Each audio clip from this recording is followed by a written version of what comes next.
Dan, why does the staffing industry consistently default to competing on price? Oh, man. I love it. I'm just going to hit you straight, Brad. The reason that the industry consistently defaults to competing on price is it's the fault of the salesperson, and it's the fault of the leadership of the agency that the salesperson works for and not properly training the salesperson. But ultimately, the reason that they default to being commoditized and they allow it to happen to themselves is because they actually don't do anything that is differentiating from their competition.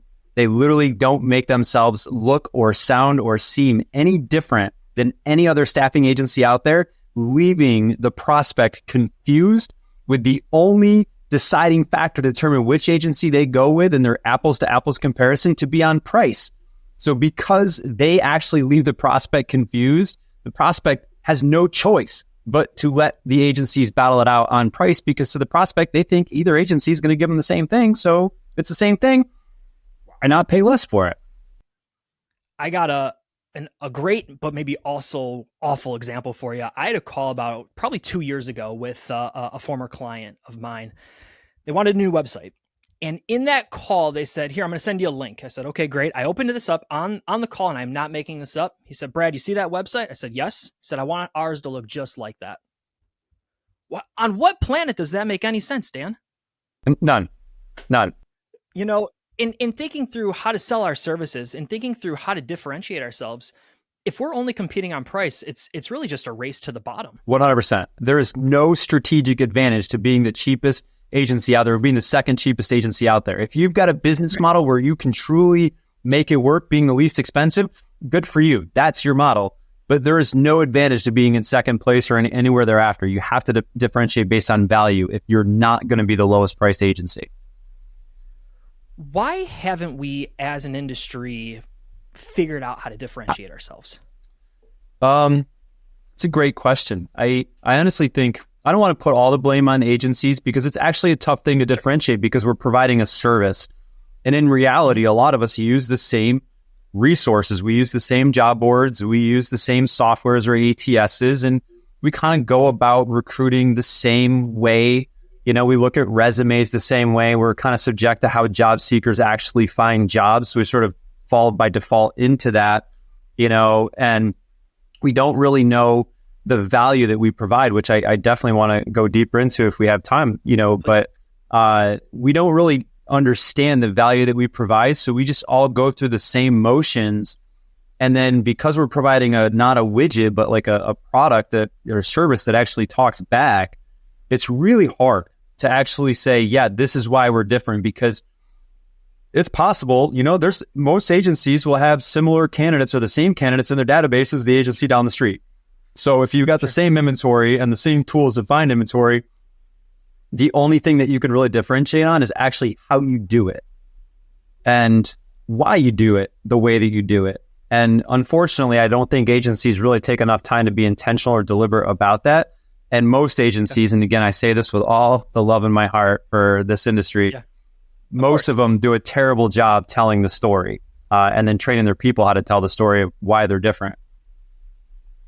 Yeah, and friends, you've heard me talk about Simon Sinek before countless times on this show and also on Insights. Start with why. People don't buy what you do, they buy why you do it.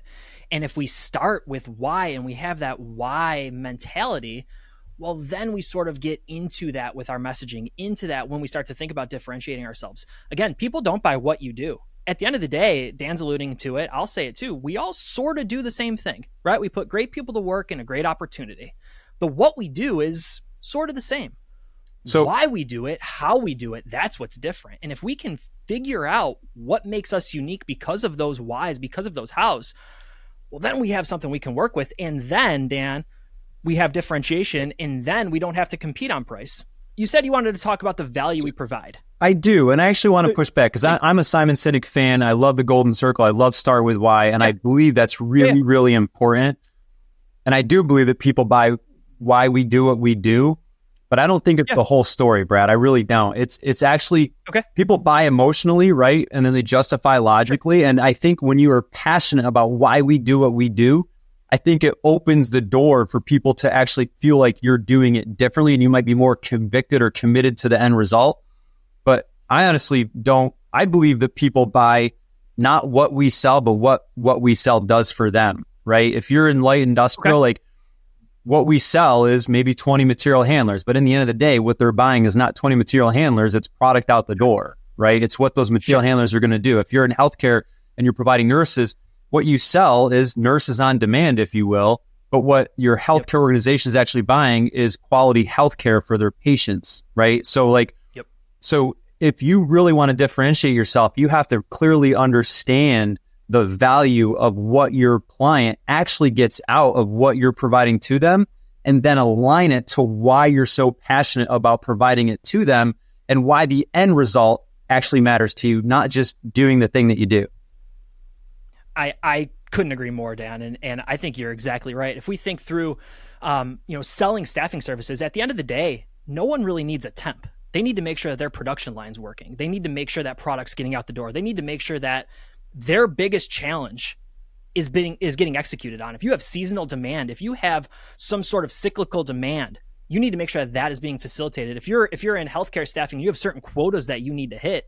You have challenges. Those are keeping you up at night. You don't need a temp. You need to make sure that your hospital can function at current numbers, at the right numbers. You need to make sure that your widget and your lines are working effectively, right? And that to me, Dan, screams, okay, that's sort of the what you do, right? So what we do is we provide temps, but you're exactly right. If you're cold calling, you're prospecting, and you're only competing on price, you're not getting to that part of the conversation. You're not getting into the value that you provide on the next secondary level of what you're actually providing. That's right. And speaking to that, and like why we get left to compete on price because we don't differentiate ourselves, is because everybody goes out there and they say, we provide temps, we provide material handlers, we provide nurses, we provide, software programmers, developers, like whatever we provide, we provide the best talent possible. Everybody is saying that right there. If you want to differentiate yourself, actually understand what your clients need out of it, and don't say we provide material handlers. We provide solutions to allow our clients to have maximum uptime on their lines and get the optimal number of widgets out of their warehouse on time to keep their customers happy. That's what we provide. Yep. Right. And it reminds me of this quick story, super quick story. And it's just like, because I think about this Starbucks here, Ryan Estes, I heard him speak at the SI Exec Forum years ago. And he talked about a story going through, I think, the Minneapolis airport, how he would always go to this one Starbucks, even though it was always a concourse away. But he went there because there was this one lady, and he'd be there, and she was just so happy. And he's like, I had to stop, and I had to ask this lady, he's like, how do you get so happy about working in an airport like this, seeing people that you'll probably never see again, literally like just serving coffee? And then she's like, I'm not serving coffee. She's like, I'm serving happiness. People come to me, and they're usually stressed out because travel is stressful. And they come to me, and I can put a smile on their face, even if only for a brief minute, and I give them coffee that's going to make them feel good for the rest of their travels. She's like, so I'm not just serving coffee, I'm serving up happiness to people in a place where they most need it. And I was like, when I heard that, and he, like, as he told it, I could see that he got it. And I'm like, that's what we do. It's the end result for the people that we're serving, not the beginning of what we serve. Yeah, I love that story. And friends, that is super relatable to our industry, right? When you think about putting somebody to work in a very, very basic understanding, you're giving somebody 40 hours a week, let's call it, right? You're giving somebody, Dan, you mentioned material handlers. That is their job. But then what will they be able to achieve because of you, because of the opportunity that you gave them? What is that next step? Dan, I love that story. And I want to thank you for sharing it. Thinking through the value we provide and thinking through sort of what differentiates us. You said that you wanted to sort of allude to some talking points there as well, and I'd love to give you the floor to do that. Yeah, and that's big. I appreciate that, Brad. And as I mentioned, it's one thing to say, hey, we've got the service and this is what we do. And I can say it's not, people don't buy what we sell, they buy what we sell does for them. If we really want to differentiate ourselves, it comes down to value and selling based on value. And the only way to really sell based on value and differentiate yourself is to actually understand the value and qualify and quantify what the value we provide to our clients actually is. So in my negotiation training, some of what people are going to hear at the Staffing Sales Summit coming up in February in Orlando is the reason that everybody negotiates. Everybody in the world, anytime that you're actually negotiating, and I'm going to say specifically to the staffing industry now, but this is far and wide. It's because the people that are involved in negotiation do not know or do not appreciate the value of what they're buying or selling, right? And salespeople will often cave on price because they don't understand fully or they don't appreciate fully the value of what we provide to the agency and what we provide actually does for our clients. They don't understand it. And similarly, buyers also don't truly understand the end impact value. Not most of them don't. Some of them do, but most of them don't understand or appreciate the value of what agency services actually does for their company that they're buying the services for. And because you got these two sides that don't really understand the value of this, and neither one of them does a good job actually communicating it, that's why they're left to differentiate based on price. And then that's why you get in this game. It's like, oh, well, this company is, that I currently work with is doing it for 45. So if you want to work with me, you got to do it for 40, and completely arbitrary numbers, right? And at the end of the day, most people don't realize that the difference between 40 and 45 is rather insignificant. It seems big because 40 to 45 seems like a bit of a big jump. But when you actually look at it as a percentage of a payroll, it's really not as big as you think. And at the end of the day, it doesn't even come close to the output value that the client is actually getting from the employees. And one of my favorite examples to kind of bring this home is I show people kind of two exercises. One is a screen that shows 6 gallons of milk. All of them are $3.50 and one is $5. And I ask, if you're going to look at this, how much should a gallon of milk cost? Everyone says $3.50. I'm like, well, why is it $3.50? Because all of them except for one is $3.50. So the market says it should be $3.50, and that's what they all look like. So no one's going to buy the $5 gallon of milk, right? Logic. That's how people approach the market. The next piece I show is I'm like, okay, well, if we take 20 material handlers and we put them in a place and they can each get 100 widgets out the door a day, and the client actually makes X number of dollars per widget, how much do they make? And people are like, oh, it's this much money, and it's a big number.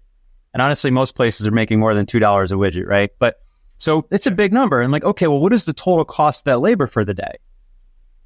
It's 45% or 40%. And they're like, wow, that's only a small fraction of what the company is actually getting out of it, right? And I know there's other overhead or there's other stuff, but honestly, payroll is the biggest expense, on anyone's balance sheet or a profit loss statement. So when you're looking at that right there, you have to understand, what is the actual economic value that the work that your people that you're putting on assignment are doing for the client, and compare your pricing to that. And do not anchor your pricing to the competition. Do not anchor your pricing to the market. You have to be a professionally trained salesperson to decouple the client's thinking or the prospect's thinking and move their how they anchor your pricing to the market, and actually anchor it to the solution and the value that you're actually providing. And if you're a staffing agency out there and you're struggling with this and you feel like you're always competing on price, I have two pieces of advice for you. And one is a completely shameless plug. But the first one, just train your people. Talk to your current customers and ask them, why do they use you and what value do they get and why is it so valuable? That will tell your story. And then obviously you can work with companies like Haley Marketing and Brad and all them. They can tell you how to really tell it in a powerful way. And you can actually come to the Staffing Sales Summit and learn all this stuff from some of the best trainers in the industry. Yeah. Dan, do you think this is a fundamental industry problem that we're not training our people the right way to verbalize what our value is? Or is it that we're not getting deep enough into the conversation to have that conversation, right? So what you're alluding to, and let me kind of paint that picture a little bit differently. What you're alluding to is pretty deep conversation to figure out, okay, if you're going to put out 1,000 widgets this week and you need X employees to do it, here's the value that you're creating. Here's what they should be paid, right? You're coming up with a very deep conversation. And I'm sitting here thinking, well, how is, Brad Biley, 2 years of sales experience going to get to a prospect to even have that conversation? So it's both. It starts with training. You have to train. Every organization should be training their salespeople because they're the first impression of your organization. They're the first people that are going to meet the prospect. They're going to set the tone of who you are and how you show up in the market. So you need to train these salespeople on what value is and how to find it and how to identify what good clients are related to the value and the solutions that you provide. So you have to train that. And part of that training is teaching them how to ask those questions and go deep enough to where they truly understand the business challenges, the negative business impact, and ultimately the personal business impact, right? About why somebody needs to make a change and do something with your service, right? And if you don't train your salespeople that way, what's going to happen is premature presentation. They're going to hear something like, oh, we already use a staffing agency that's not helping us get the 20 material handlers or the 15 nurses that we need, right? And they're going to get excited because salespeople get excited.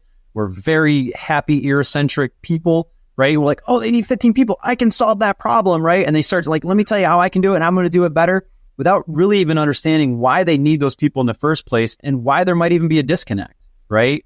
So we need to, we as sales managers, we need to train our people to not basically offer a prognosis without a proper diagnosis, you know, and there has to be certain levels of affirmation throughout the process. But until you really understand what the symptoms are, the business impact is, and what the actual outcome of doing nothing is, you really can't prescribe a prognosis or offer a solution to solve the problem.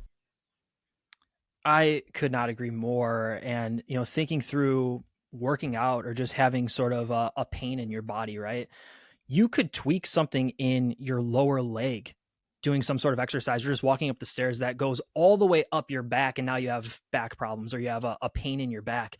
And if you go to the doctor and they diagnose you with something going on in your back, but they don't troubleshoot what's going on in your ankle, well, then you're not fixing the root of the problem. And Dan, you're speaking exactly to that. If we as a sales team, as sales individuals are saying, listen, you're sort of just waiting for those one or two buzzwords and saying, oh, I can help with that.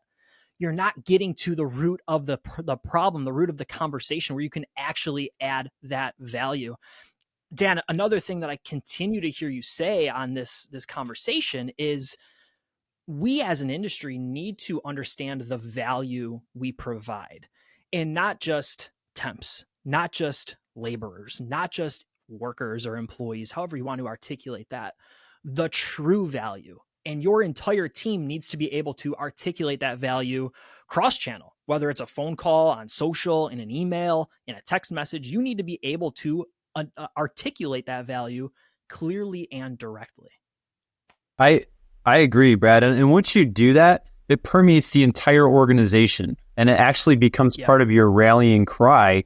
And when recruiters understand what they're going for, they're going to be able to better present the job and the expectations and responsibilities of the job to the candidate to find a better candidate for your clients. When the salespeople truly understand it, they're going to have more meaningful, deeper, consultative conversations with the clients. They're going to create stronger, more clearly defined relationships with the clients. And then you're going to have marketing.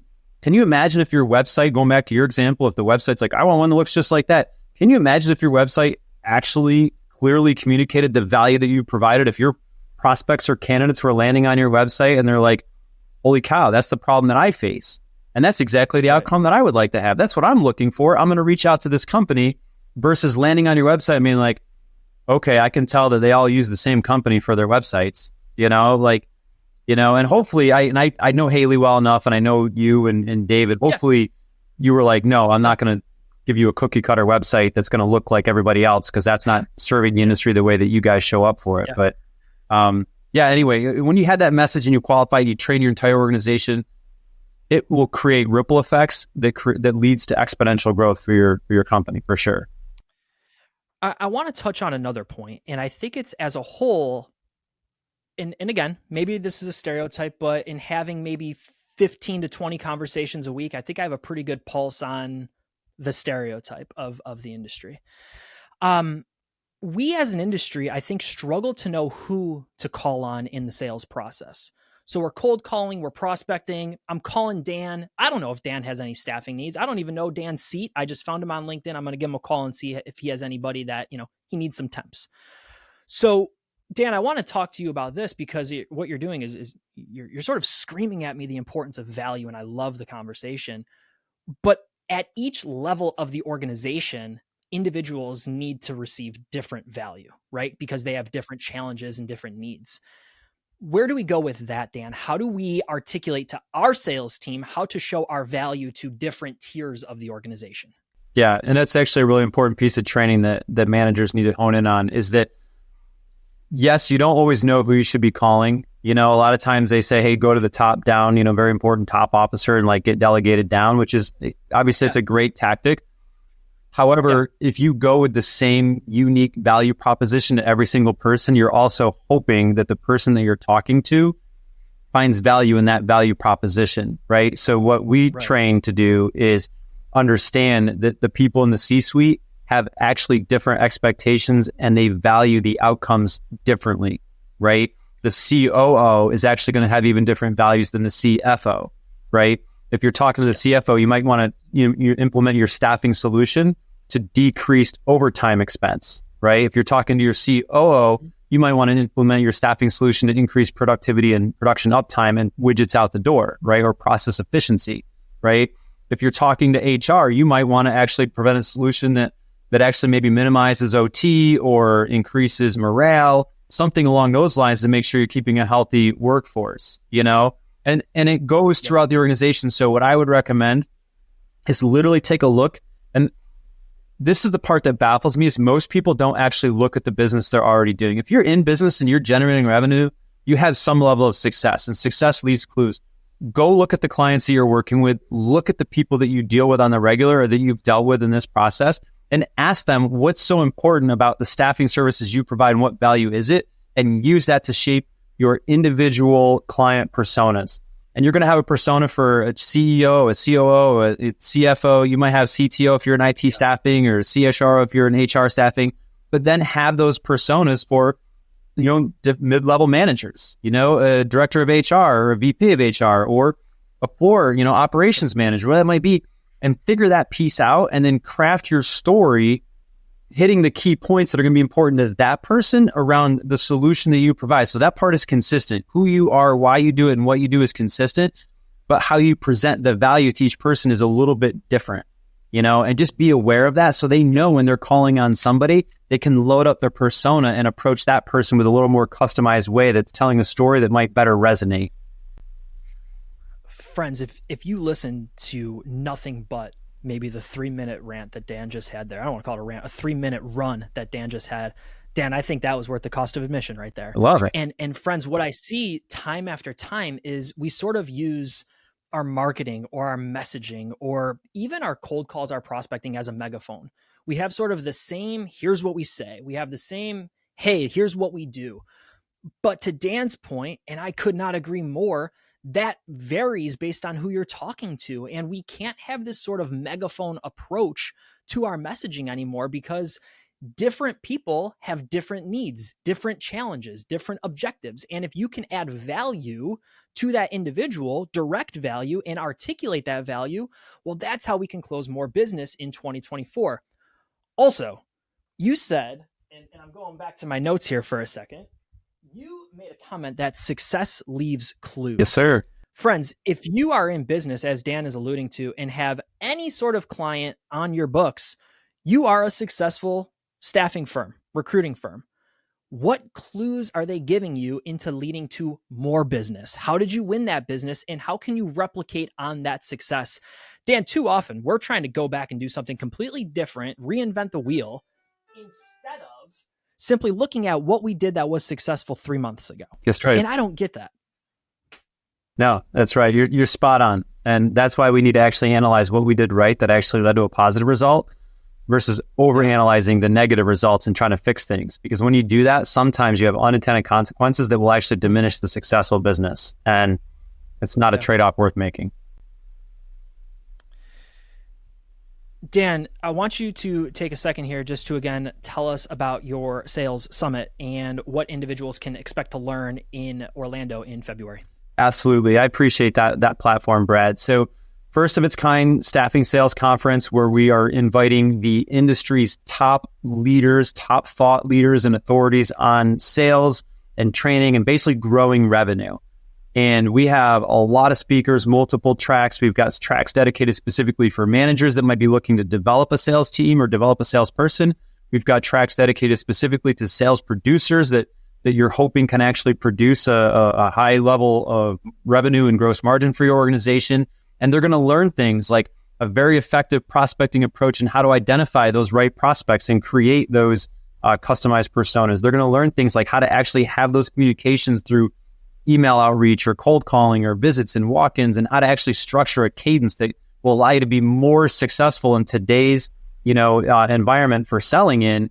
And they're also going to learn things like negotiation and value selling and learn how to differentiate your agency. And the sales reps, and it is limited to 100 seats, and actually registration is now open and starting to fill up quick. Okay.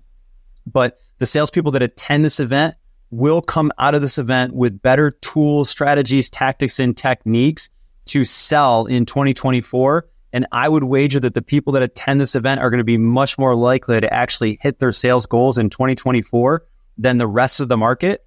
And the last thing I'll share on why that's a really important piece right there, Brad, is less than 25% of salespeople actually hit their goals according to the latest SIA data. So if you are in that 75% and you're like, I need my salespeople to grow and learn how to sell in this weird market right now, definitely get them to Orlando, February 20th through the 22nd, and be part of the Staffing Sales Summit. It sounds like a can't miss event, and I rarely say can't miss unless I really, really mean it, Dan. Based on the conversations I'm a part of, closing new business is incredibly difficult right now. It seems like every conversation that I'm a part of as I'm consulting with individuals throughout the industry are, listen, Brad, business is down. We're either losing business or we just can't grow. We're spinning our wheels. We're doing the same things, expecting different results, which is a form of insanity, but we can't grow. We're not growing, friends. And it doesn't have to be that way, Brad. Honestly, the market has changed. And I will tell you that, and I've been a part of the buyer side conversation. Buyers are frustrated. They honestly feel like agencies are not listening to them and not actually hearing them. And we're just repeating the same track on repeat over and over and over. Like you said, doing the same thing and expecting different results. And the reality is the different results need to happen for the client. And they feel like they've been just wasting money with their current agencies. And they're starting to put all of us in that bucket. So if you want to actually be different and grow, the industry is growing. Brad, I just had a strategic leadership meeting with our team. Right now, there's never been more employers, and the employers have never had a greater demand for people. This is literally among the best times ever to be in the staffing industry. Like, there's more demand for what we do, and all it's going to take is for a few people in your market. Actually, just be the one in your market to change how you're actually marketing yourself and the message that you're saying, and align it to the outcomes that your client actually wants and not just what you do. Make it about them and not you, right? Make it about how good they can be with your service and not how about good you are, right? If you do that, you're going to differentiate yourself, and those frustrated clients, they need your service. They're going to call on you, and they're going to work with your agency, and they'll start to realize why the service you provide is actually worth paying more. And you won't be stuck competing on price. You'll anchor your pricing to the value that you provide as it relates to the solution that you're providing to your customer and the problem you're solving. So absolutely, it doesn't need to be so hard. It doesn't need to be hard. Dan, if someone's listening right now, they want to consider the Staffing Sales Summit, they want to get a hold of you, where can they go? How can they learn more about you? Absolutely. Obviously, first off, you can hit me up on LinkedIn, for this. The Staffing Sales Summit, the registration page is on the website for the National Independent Staffing Association, which is NISA, N-I-S-A, connections.com. Just go to events. You actually see all of our events there, but you can look at the Staffing Sales Summit. Just click the registration page, get information there. There's some cool sign-up goodies that are going to be announced soon too. So definitely go take advantage of that and get your people registered, because the rooms are filling up quick and the registrations are filling up quick as well. I will say, Dan, and I'll give you this shout out too. Outside of the Staffing Sales Summit, had the opportunity to attend and speak at the NISA annual conference in 2023. Phenomenal event, phenomenal group of people. I do my best as a speaker and in some cases partner to the industry, right? A lot of vendors will sit outside the room. They'll sit at the booth. They wait for people to come to them. I have always made it a point to sit in on sessions and learn as much as I can as well. I had so many takeaways that I came back to Haley with on Monday that shared with and sent out an email to the full team, a ton of takeaways. So friends, if you're interested in the Staffing Sales Summit, as Dan alluded to, or you're interested in the NISA Association, you can check that out as well. Dan provided the link to you. We'll also put a link in the description and the show notes for you. Absolutely. And a shout out and a bit of gratitude for you for partnering with us the way that you do, Brad. Again, at that same strategic leadership conference, your name and specifically your session back in Dallas actually came up with a best practice for handling reviews. And, the information you shared actually took hold in some of my people's lives and made their life better and easier and made that communication more effective for everybody. And it was meaningful, man. So you made a difference. So I appreciate you being there and showing up. And we're not the only ones that gave you high praise, but that literally all these months later, that was still what came up at our strategic annual meeting is that nugget you shared. So I appreciate that. Thank you for saying that. I appreciate it. You know, it's on Take the Stage, we're here to bring you the industry's top speakers, strategic thinkers, and strategic partners. And what's interesting about going to conferences is most times you come back home to your home office and you don't get a lot of that feedback. So I appreciate you sharing that. Yeah. Dan, before I let you go, I got to run you through our 3-question rapid fire round if you're ready. Send it. All right. First one book that has changed your life. Brother, I can't give you one. I tried so hard, but I'm going to give you 3 really quick ones. So one, if you were a sales producer or even a line level sales manager trying to get the most out of your sales team, Winning the Staffing Sales Game by Tom Erb, who's one of our trainers that'll be at the conference. This one is amazing for setting up cadences and teaching how your people do it. It's very tactical. Another staffing centric one that I absolutely love that's for the executives that might be watching this and you're trying to scale your organization, but Breaking Through by Mike Cleland and Barry Asen of SIA. Absolutely. This is a masterclass. This is an MBA in a book about how to scale an agency and why some agencies get stuck on scale. And then actually going outside of the staffing industry. And I know I'm on trend with the staffing and sales here, but Hyper Sales Growth by Jack Daly. This one is for any sales manager looking to really level up a sales team. But these 3 amazing, amazing books, chock full of gold, that will change your life as a leader in the staffing industry. Love it. Second question. 1 30-minute conversation with anybody living or dead. Who are you sitting down with? My dad. He passed away a little over 20 years ago. And unfortunately, he didn't really get to see my adulthood. He only got to see the very early 20s, which I wasn't focused or much of anything. So I would honestly love to sit down with him and just catch him up, you know, and maybe introduce him to my wife and his grandkids. And that would be pretty meaningful to me. Love that answer, Dan. Love that answer. 1 piece of advice that you would give to somebody just starting in the staffing and recruiting industry. Plug in. Like literally find, this is an open industry. This is such a great community of people. Find mentors in your organization and outside of your organization.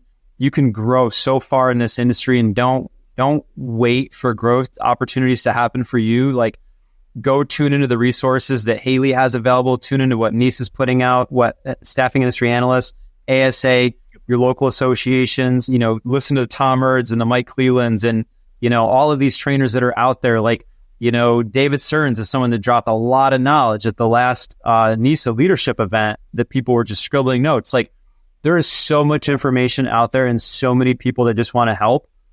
Literally just plug into it and just immerse yourself in this industry, and then just connect yourself to the value of what we're really doing by providing meaningful work to people and helping companies find meaningful employees. And just lean in. It's a great industry to be a part of. Friends, he's Dan Mori. Dan, I can't thank you enough for coming on Take the Stage and sharing your insights with us. Friends, like he said, success leaves clues, and there are a ton of clues in this episode to help you along your journey in 2024. Dan, thanks again, buddy. Appreciate it. Thanks, Brad.